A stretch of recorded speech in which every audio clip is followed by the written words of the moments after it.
Hello everyone. आज हम लोग चर्चा करेंगे क्लास 10th साइंस के फिजिक्स पोर्शन में सिलेबस का। तो आपके फिजिक्स पोर्शन का जो सिलेबस है उसमें 2 यूनिट्स हैं।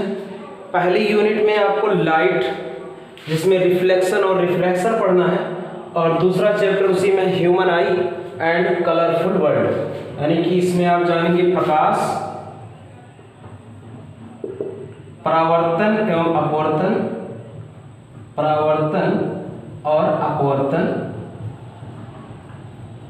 और मानव नेत्र और रंग बिरंगा संसार।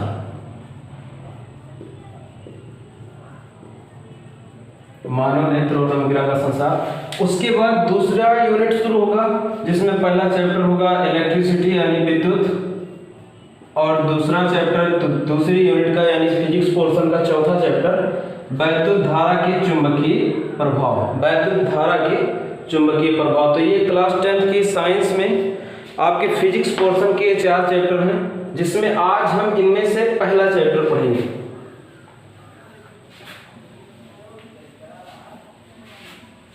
देखिए, चैप्टर का नाम होगा लाइट, रिफ्लेक्शन एंड रिफ्रैक्शन। तो पहले जो किताबें थी, अगर आपके पास पुरानी किताबें होंगी एनसीईआरटी की, तो उनमें अगर आप देखेंगे तो लाइट में प्रकाश का परावर्तन एक चैप्टर था और दूसरा चैप्टर होता था प्रकाश का अपवर्तन। अब सिलेबस को रिड्यूस करके परावर्तन तथा अपवर्तन को एक ही में कर दिया गया है। तो अभी सबसे पहले हम इसमें लाइट जानेंगे। देखिए, लाइट है क्या? आपकी किताब की डिफिनेशन कहती है कि प्रकाश ऊर्जा का वह रूप है जो दृष्टि संवेदना को जागृत करता है। प्रकाश ऊर्जा का वह रूप है जो दृष्टि संवेदना को जागृत करता है। तो ये तो हो गई वैसे समझने के लिए डिफिनेशन।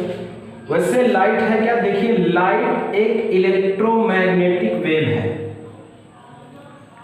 लाइट एक इलेक्ट्रोमैग्नेटिक वेव है, यानी कि ये है एक विद्युत चुंबकीय तरंग है।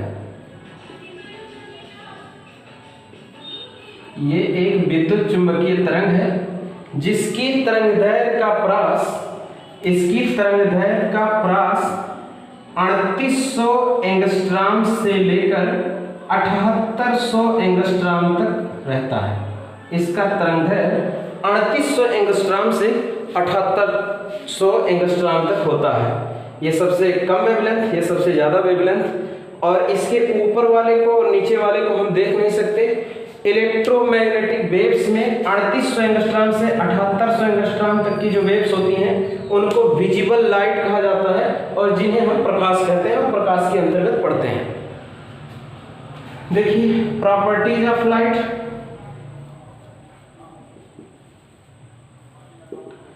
लाइट की प्रॉपर्टी, सबसे बेसिक प्रॉपर्टी ये है कि प्रकाश सीधी रेखा में गमन करता है। प्रकाश सीधी रेखा में गमन करता है, मतलब सीधी रेखा में चलता है।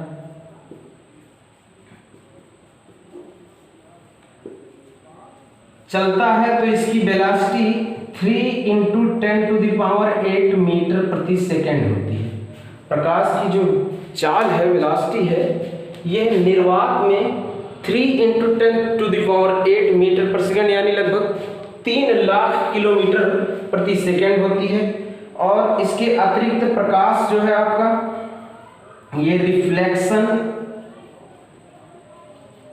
का रिफ्रैक्शन शो करता है, यानी कि यह है परावर्तन एवं अपवर्तन दिखाता है। क्या ये सिर्फ परावर्तन और अपवर्तन दिखाता है? नहीं, इसके अतिरिक्त ये ध्रुवण, व्यतिकरण और तमाम भी चीजें दिखाएगा। लेकिन हमें यहाँ 10th में सिर्फ और सिर्फ रिफ्लेक्शन पढ़ना है और रिफ्रैक्शन पढ़ना है। ओके, तो नोट कीजिए।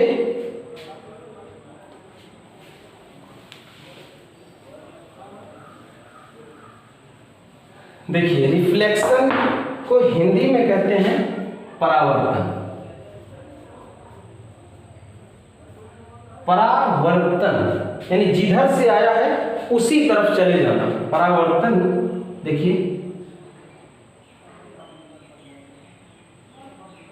ये हमारे पास कोई एक चिकनी पॉलिशदार सतह है, यदि इस पर लाइट इंसिडेंट की जाती है तो यहाँ एक नॉर्मल ड्रा होगा और ये इस तरह से चली जाएगी।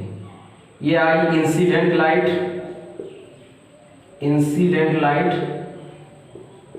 और ये आपकी रिफ्लेक्टेड लाइट, इंसिडेंट लाइट, और ये आपकी रिफ्लेक्टेड लाइट, और ये है नॉर्मल। नॉर्मल और इंसिडेंट लाइट के बीच में एक एंगल बना है, देखिए आई, और इसे कहते हैं इंसिडेंट एंगल या angle of incidence, angle of incidence, और इसकी हिंदी होती है आपतन कोण। और यहाँ एक एंगल बन रहा है आर, इसकी हिंदी होती है परावर्तन कोण या reflected angle, angle of reflection, angle of reflection.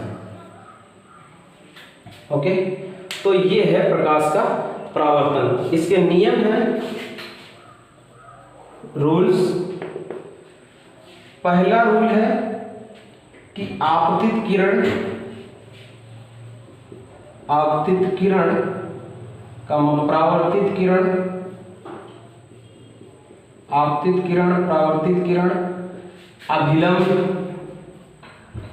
आपतन बिंदु पर अभिलंब, तीनों एक ही तल के एक ही बिंदु पर स्थित होते हैं। आपतित किरण, परावर्तित किरण, आपतन बिंदु पर अभिलंब, तीनों एक ही तल के एक ही बिंदु पर स्थित होते हैं। और दूसरा नियम है angle I equal to angle R, यानी जिस एंगल पर नॉर्मल से इधर आपकी प्रकाश की लाइट आएगी, नॉर्मल की इधर से उसी एंगल पर चली जाएगी। हो सकता है आपकी किताबों में लिखा हो कि आपतन कोण की ज्या, यानी कि sine I equal to sine R लिखा हो। आपतन कोण की ज्या परावर्तन कोण की ज्या के बराबर होती है। तो वीडियो पॉज करके नोट कीजिए जो कुछ भी लिखा है।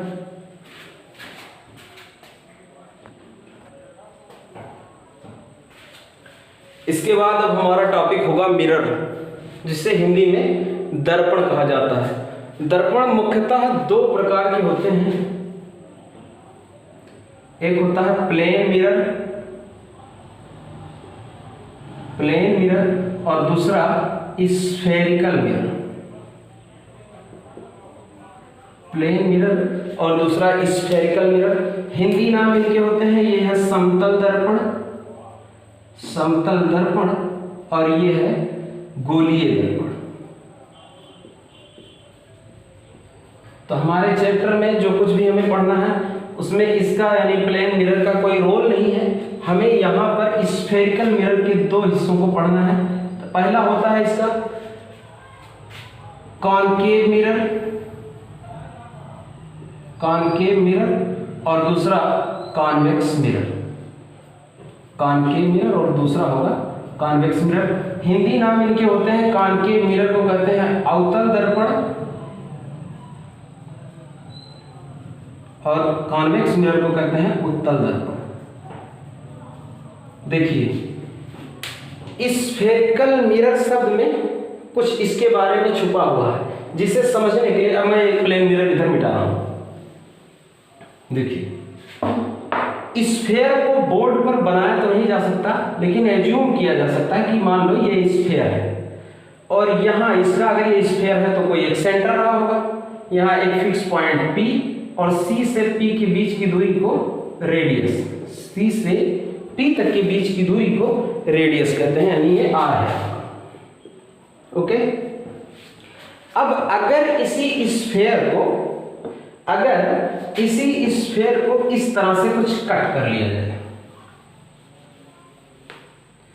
तो अभी तक ये स्फेयर था, अब ये कर्व लाइन है, अब यहां अब भी सेंटर है C, लेकिन अब इस सेंटर का नाम सेंटर ऑफ कर्वेचर हो जाएगा, centre of curvature.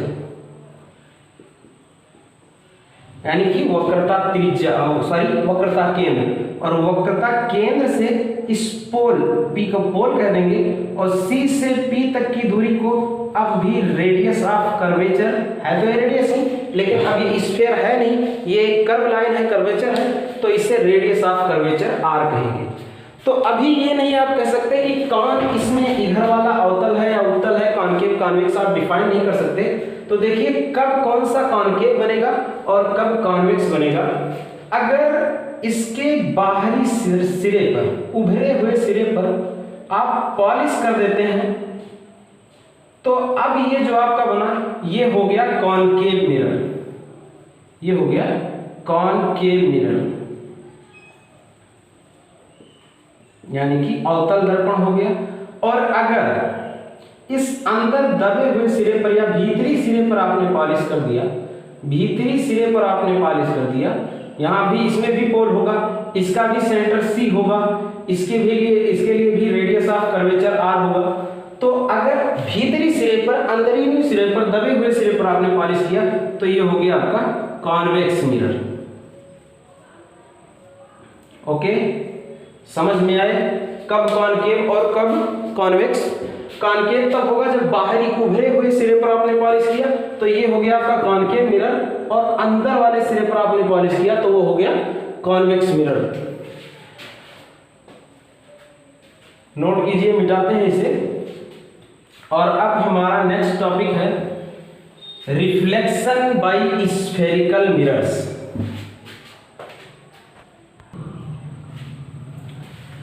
Reflection by spherical mirrors यानी कि गोलीय दर्पण द्वारा परावर्तन। गोलीय दर्पण द्वारा परावर्तन। अब गोलीय दर्पण हमारे पास दो हैं, एक है अवतल दर्पण और दूसरा है उत्तल दर्पण। दोनों को बना लेते हैं। देखिए एक मिनट,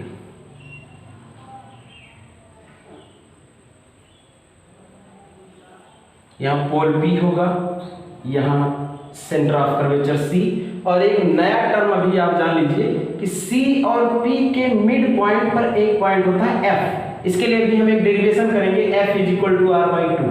अगर वीडियो लंबा हो गया तो नेक्स्ट वीडियो में करेंगे, या कोशिश करेंगे छोटा करके इसी में कर लें। तो अभी आप इतना जान लीजिए C और P के मिड पॉइंट पर एक वीडियो होता है,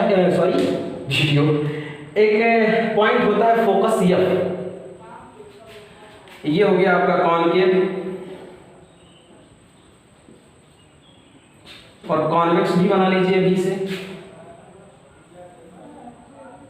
अंदर वाले सिरे पर आपने पॉलिश कर दिया, ये हो गया कॉन्वेक्स। ये पॉइंट P, सेंटर इधर होगा C, और इस यहाँ भी मिड पॉइंट पर एक नया बिंदु आप भी जाने रहिए F। और एक ऐसी स्ट्रेट लाइन जो C, F और P से होकर जाती है उसे प्रिंसिपल एक्सिस यानी कि मुख्य अक्ष कहते हैं। मुख्य अक्ष, इसमें ये इसके लिए भी ये होगी प्रिंसिपल एक्सिस, और ये इसकी ये है। हमें पढ़ना है गोलीय दर्पण द्वारा परावर्तन। देखिए, अगर कभी भी मुख्य अक्ष के समांतर प्रकाश की किरणें आती हैं, मुख्य अक्ष के समांतर प्रकाश की किरणें आती हैं, तो परावर्तन के पश्चात वो सभी किरणें फोकस से होकर जाएंगी। ये किसके लिए हमने बनाया? अवतल दर्पण के लिए। परावर्तन के पश्चात सभी किरणें उसके फोकस पे जाएंगी। इसमें भी देख लीजिए, लाइट इधर से ही आएगी, प्रकाश किरणें अगर इसमें भी मुख्य अक्ष के समांतर है, तो देखो अब इधर तो है पॉलिश, तो पॉलिश को पार करके लाइट उधर तो जाएगी नहीं, तो ये बाहर इधर जाएगी, रिफ्लेक्शन ही होना है, ये इधर चलेगी, ये लाइट इधर गई। लेकिन अगर यहां से इसका ऑब्जर्वेशन किया जाए, देखा जाए, तो ऐसा प्रतीत होगा कि ये लाइट यहां इस पॉइंट फोकस से होकर आ रही है। ये लाइट इस पॉइंट फोकस से होकर आ रही है। तो देखेंगे यहां एक ही पॉइंट पर सभी कन्वर्ज हो रहे हैं, और यहाँ एक ही पॉइंट से सभी डाइवर्ज हो रहे हैं। का दिक्कत का कुछ, एक मिनट पॉज करो। यहाँ पर सभी लाइट एक ही पॉइंट पे आके मिल रहे हैं, कन्वर्ज हो रहे हैं, और यहाँ एक ही पॉइंट से चारों तरफ फैल रहे हैं, डाइवर्ज हो रहे हैं। देखिए ये ऐसे आई है और ये इधर जा रही है, ये इधर आए, इधर गए, ये रिफ्लेक्शन के बाद ये आना और ये जाना, ये आना और ये जाना। ओके, तो इस एक्शन को कहते हैं कन्वर्जिंग एक्शन। कन्वर्जिंग एक्शन, और इसे कहते हैं डाइवर्जिंग एक्शन। ये हो गया आपका कन्वर्जिंग एक्शन और दूसरा डाइवर्जिंग एक्शन। हिंदी भी जान लीजिए इनकी, इसे कहते हैं अभिसारी गुण। अभिसारी गुण, और इसे कहते हैं अपसारी गुण। अभिसारी गुण और अपसारी गुण, यानी सभी लाइट्स को जो कि मुख्य अक्ष के समांतर आ रही हैं, उनको फोकस पर एक ही बिंदु पर अभिसरित करता है कौन? कॉनकेव मिरर, अवतल दर्पण। और इस प्रॉपर्टी को कन्वर्जिंग एक्शन या हिंदी में अभिसारी गुण कहते हैं। जो सभी लाइटें प्रिंसिपल एक्सिस के पैरेलल आएंगी, रिफ्लेक्शन हो जाएगा उनका, उसी मीडियम में बाहर से वापस चली जाएंगी। लेकिन यहां से ऑब्जर्वेशन के बाद आप देखेंगे तो ऐसा लगेगा कि ये सभी फोकस से होकर आ रही हैं, और इस गुण को कहते हैं डाइवर्जिंग एक्शन। ये दर्शाता है उत्तल दर्पण, हिंदी में इसका नाम है अपसारी गुण। अब थोड़ी देर के लिए इनकी यूज को भी यही जान लेते हैं, बाकी अभी तीन रूल और बचे हुए हैं। गोलीय दर्पण द्वारा परावर्तन से भी 3 तरीके और भी होंगे, लेकिन अभी इनको यही यूज जान लीजिए इनका। मोटर बाइक्स में जितनी भी हेडलाइट्स होती हैं उनमें दोनों का सिस्टम होता है, जिसको डीपर लाइट की स्विच कहते हैं। देखिए, आप जब डाउन लाइट को कर देते हैं तो वहां कुछ ऐसा सिस्टम है कि सभी लाइट्स को वो एक ही पॉइंट पे कन्वर्ज करता है, यानी पूरी लाइट बीम आप देखेंगे कि एक ही पॉइंट पे झुक रही है। ये क्या है? स्ट्रीट लाइट्स में इसको खास करके यूज किया जाता है। स्ट्रीट लाइट्स में बल्ब को कुछ ऐसी व्यवस्था से फोकस पर सेट कर देते हैं। वो फोकस पे सेट करने के बाद जैसे ही बल्ब प्रज्वलित होगा तो वह क्या है? अपसारी गुण का, यानी उत्तल दर्पण का काम इसका यह है कि एक ही पॉइंट से लाइट को चारों तरफ ये फैला रहा है, डाइवर्ज कर रहा है। तो इसका सबसे बढ़िया यूज स्ट्रीट लाइट्स में किया जाता है। इसका एक और गजब का यूज है, वो यूज ये है कि अभी शुरुआत में ही हमने कहा था कि लाइट एक ईएम वेव है, इलेक्ट्रोमैग्नेटिक वेव है, विद्युत चुंबकीय तरंग है। और जो भी सिग्नल्स आते हैं, आप रेडियो सुनते हैं या टीवी देखते हैं, तो वो भी उसके जो सिग्नल्स चैनल द्वारा भेजे जाते हैं वो भी ईएम वेव यानी कि वैद्युत चुंबकीय तरंगों के रूप में भेजे जाते हैं। तो जो आपके डिश का एंटीना है उसको वो इस तरह से बनाते हैं, ये होता है कुछ अवतल दर्पण के जैसा, उसी का यूज है। अब वैद्युत चुंबकीय तरंगें आएंगी प्रिंसिपल एक्सिस के पैरेलल और इससे रिफ्लेक्शन होगा, टकराने के बाद ये फोकस पे ही जाती हैं और ये ऐसा सेट करते हैं कि फोकस पे ही रिसीवर लगाए होते हैं। तो ये इनके यूज थे। पॉज करके ऐसे बना लीजिए जैसे भी ये बने हैं। सेंटेंस होगा कि मुख्य अक्ष के समांतर आने वाली प्रकाश की किरणें अपवर्तन के पश्चात फोकस से होकर जाती हैं। किसके लिए? अवतल दर्पण के लिए। और इसमें ऐसा प्रतीत होता है कि फोकस से होकर जा रही हैं। और दूसरा जस्ट पहले का अपोजिट कर दीजिए। पहला आपने क्या कहा कि प्रिंसिपल एक्सिस के पैरेलल आने वाली लाइट बीम्स आफ्टर रिफ्लेक्शन, परावर्तन के बाद फोकस से होकर जाती हैं। और दूसरे को कह लीजिए कि यदि लाइट फोकस से होकर आएगी तो वो रिफ्लेक्शन के बाद प्रिंसिपल एक्सिस के पैरेलल होकर जाएगी। पहला दूसरे का जस्ट अपोजिट। अगर प्रिंसिपल एक्सिस के पैरेलल आई तो फोकस से गई, और अगर फोकस से आएगी तो कहां से होकर जाएगी? प्रिंसिपल एक्सिस के पैरेलल। तीसरा भी देख लीजिए।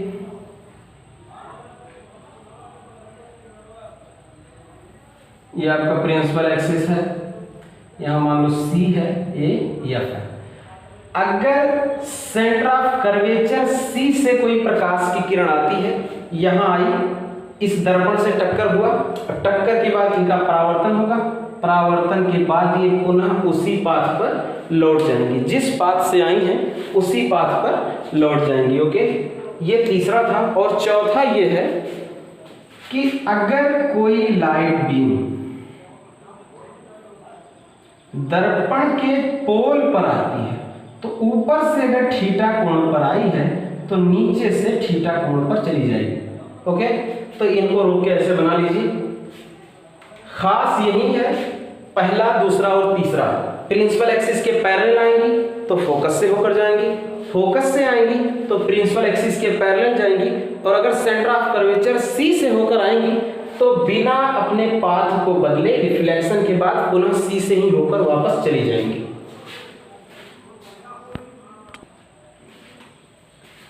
अब देखिए एक चीज जो मैंने कहा था, हमें एक डेरिवेशन करना है, focus F is equal to R divide by 2, यानी रिलेशन पढ़ना है फोकल लेंथ, फोकस दूरी और रेडियस ऑफ कर्वेचर यानी वक्रता त्रिज्या में। तो हेडिंग है आपकी relation between F and R, यानी कि वक्रता त्रिज्या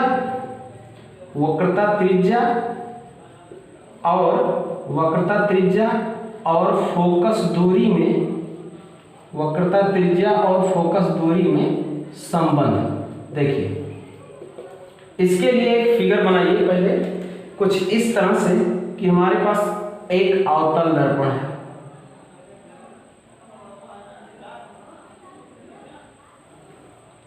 ये पोल है, ये प्रिंसिपल एक्सिस, यहां पर कहीं है C और यहां बीच में कहीं है F। हमें रिलेशन क्या फाइंड करना है, F is equal to R divide by 2। देखिए एक लाइट बीम प्रिंसिपल एक्सिस के पैरेलल आई तो ये होकर कहां जाएगी, फोकस पे। ओके, ये फोकस पे पहुंच गई। अब आप पढ़ के आए हैं रिफ्लेक्शन ऑफ लाइट में कि ऐसे अगर कोई लाइट इंसिडेंट होती है तो यहाँ नॉर्मल ड्रा होता है और ऐसे वापस जाती है, तो बीच में इसके भी नॉर्मल ड्रा होगा और उस नॉर्मल को ड्रा कर लीजिए इस तरह से कि ये नॉर्मल आए आपका C पर। आप कोशिश करके इस मिरर को इस तरह बनाना कि इस यहाँ ये पोर्शन जितना ज़्यादा से ज़्यादा सीधा आप बना सकें। झुकाव थोड़ा होगा क्योंकि कर्वेचर कह रहे हो आप, दर्पण है, गोलीय दर्पण है, तो झुकाव तो आपको दिखाना ही पड़ेगा। कोशिश करके ज़्यादा से ज़्यादा सीधा ही बनाइए, ये पॉइंट भी है। अब यहाँ देखिए वीडियो की ड्यूरेशन को छोटा करने के लिए हमने क्या किया है, पहले डेरिवेशन को कर लिए हैं, अब आपको समझा देते हैं। देखिए हमने यहाँ ये कोणों को कैसे लिखा, आपको ये समझ में आया होगा। प्रिंसिपल एक्सिस के पैरेलल लाइट आई, फोकस से गई, बीच में हमने नॉर्मल ड्रा कर लिया इस तरह से कि वो C पर जाए। अब आप ये पढ़ के आए हैं कि यहाँ अगर एक लाइट आती है नॉर्मल ड्रा होता है और इधर से चली जाती है, यही था परावर्तन।